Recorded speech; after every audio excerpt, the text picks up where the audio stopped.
अमूल दूध पीता है इंडिया। दोस्तों, मुझे ऐसा नहीं लगता कि आप में से किसी ने भी इस सॉन्ग को पहले नहीं सुना होगा, पर आज मैं आपको बताऊंगा कि कैसे अमूल एक छोटे से गांव से शुरू होकर आज पूरी दुनिया में फैल चुका है और कैसे इन्होंने 300 लीटर से 3 करोड़ लीटर पर डे का सफर तय किया। तो दोस्तों, मैं हूं मनीष, स्वागत करता हूं आपका हमारे चैनल साइंस एंड फैक्ट्स पे। चलिए शुरू करते हैं। दोस्तों, ये समय था 14 दिसंबर 1946 का। उस समय एक डेयरी कंपनी हुआ करती थी पॉल्सन, जो कायरा गांव के दूध वालों से दूध लेकर बॉम्बे में सप्लाई किया करती थी।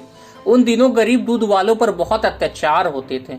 उन्हें उनकी दूध की सही कीमत नहीं दी जाती थी, उनके साथ बेईमानी की जाती थी और इन सब के बावजूद गर्मी की दोहरी मार भी पड़ रही थी, जिससे उनका दूध बहुत जल्दी खराब हो जाता था, जिसके कारण उनके हालात बदतर हो गए थे। इन सभी चीजों से तंग आकर वहां के फार्मर्स अपने लीडर त्रिभुवन दास पटेल के साथ सरदार वल्लभ भाई पटेल से मिलने गए। वहां उनको सलाह दी गई कि दूध तुम्हारा, गांव तुम्हारा, तो पॉल्सन बीच में आने वाला कौन। और फिर Kaira district cooperative milk producer का गठन हुआ और अब वो डायरेक्टली बॉम्बे को दूध सप्लाई करने लगे। दोस्तों, जून 1948 आते आते उन्होंने दूध को पैस्चराइज करना स्टार्ट कर दिया, जिससे अब दूध जल्दी खराब नहीं होता। और इसके बाद 1949 में इस पूरे गांव को तरक्की के रास्ते ले जाने के लिए डॉक्टर वर्गीस कुरियन आए, जिनको फादर ऑफ व्हाइट रेवोल्यूशन भी कहा जाता है।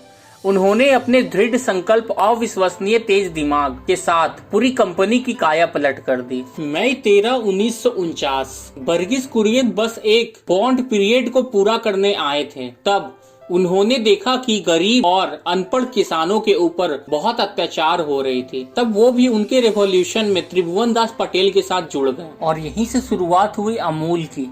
दिसंबर 1949 तब इसे Kaira distributor cooperative milk producer union limited के नाम से जाना जाता था, लेकिन ये नाम उनको बहुत ज्यादा पसंद नहीं आया, तो उनको किसी ने सलाह दी कि इसका नाम बदलकर अमूल रख दिया जाए, जिसका फुल फॉर्म आनंद मिल्क यूनियन लिमिटेड होगा। अब उनकी कंपनी धीरे धीरे अपने पांव पसारना शुरू कर चुकी थी। कोऑपरेटिव दिन भर में 2 बार किसानों से दूध कलेक्ट करते थे। उन्होंने किसानों को कैसे अच्छा दूध मिल सकेगा इस पे शिक्षा देनी चालू कर दी। जो भी दूध एक दिन में कलेक्ट होता था उसे मिल्क चिल्लर यूनिट में डाल दिया जाता था और उसके बाद उसे पैस्चराइज करके पैकेट में भरकर डिस्ट्रीब्यूटर को दे दिया जाता था और वहां से फिर रिटेलर को। इसमें हमारे 1964 के प्रधानमंत्री डॉक्टर लाल बहादुर शास्त्री का भी बहुत बड़ा योगदान था। उन्होंने ही अमूल को पूरे इंडिया में अपने प्लांट्स बैठाने के लिए सुझाव और स्वीकृति दी। दोस्तों, आज अमूल के 100 से ज्यादा प्रोडक्ट है बाजार में। आज अमूल से 36 लाख किसान, 1850 गाँव जुड़े हुए हैं और